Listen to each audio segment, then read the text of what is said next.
കേന്ദ്ര അവഗണന ആരോപിച്ച് അടുത്ത മാസം 8-ന് LDF ഡൽഹിയിൽ പ്രതിഷേധിക്കും. ഇന്ന് ചേർന്ന മുന്നണി യോഗത്തിലാണ് തീയതി നിശ്ചയിച്ചത്. മുഖ്യമന്ത്രി മന്ത്രിമാരും സമരത്തിൽ പങ്കെടുക്കും. ഇന്ത്യ മുന്നണി നേതാക്കളെയും BJP ഇതര പാർട്ടികൾ ഭരിക്കുന്ന സംസ്ഥാനങ്ങളിലെ മുഖ്യമന്ത്രിമാരെയും ക്ഷണിക്കും. സമരത്തിൽ പങ്കെടുക്കാനുള്ള ക്ഷണത്തോട് പ്രതിപക്ഷം നിലപാട് വ്യക്തമാക്കിയിട്ടില്ല. കേന്ദ്ര സർക്കാർ കേരള വിരുദ്ധ സമീപനം തിരുത്തണമെന്നാവശ്യപ്പെട്ടാണ് സമരം.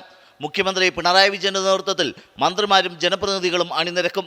ഇന്ത്യ മുന്നണിയിലെ കക്ഷി നേതാക്കളെയും ക്ഷണിക്കും. BJP ഭരിക്കുന്നതടക്കം എല്ലാ സംസ്ഥാനങ്ങളിലെയും മുഖ്യമന്ത്രിമാർക്ക് കേരളത്തിന് നിലപാടറിയിച്ച് കത്തയക്കും. ജന്തർ മന്ദറാണ് സമരകേന്ദ്രം. പ്രതിപക്ഷ സഹകരണം തേടി മുഖ്യമന്ത്രി നേതാക്കളുമായി ചർച്ച നടത്തിയിരുന്നു. കേന്ദ്ര നയത്തിൽ പ്രശ്നമുണ്ടെന്നും അതേസമയം എല്ലാം കേന്ദ്രത്തിന്റെ തലയിൽ കെട്ടിവെക്കാനാകില്ലെന്നുമാണ് പ്രതിപക്ഷ നിലപാട്.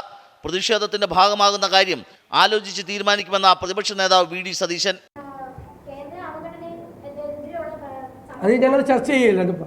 കേരളത്തിലെ ഭരണപ്രതിപക്ഷങ്ങളുടെ പരസ്പര ധാരണ കൂടുതൽ വ്യക്തമാക്കുന്നതാണ് കേന്ദ്രത്തിനെതിരെ ഒരുമിച്ച് നീങ്ങണമെന്ന ആശയമെന്ന കേന്ദ്ര സഹമന്ത്രി V മുരളീധരൻ. ഭരണപ്രതിപക്ഷങ്ങളുടെ പരസ്പര ധാരണ കൂടുതൽ വ്യക്തമായി വന്നുകൊണ്ടിരിക്കുകയാണ്. പരസ്പരം ഉള്ള സഹകരണം കൂടുതൽ ശക്തിപ്പെടുത്താനും വേണ്ടിയിട്ടുള്ള ശ്രമങ്ങൾ, ആ ശ്രമങ്ങളുടെ ഒരു പുതിയ ഘട്ടമാണ് കേന്ദ്ര അവഗണനക്കെതിരായി ഒരുമിച്ച് സമരം ചെയ്യുക എന്നുള്ള ആശയം. മുഖ്യമന്ത്രിയും മന്ത്രിമാരും നേരിട്ട് സമരത്തിനിറങ്ങുന്നത് കേന്ദ്രത്തിനെതിരായ അസാധാരണമായ നീക്കമാണ്. 24 തിരുവനന്തപുരം.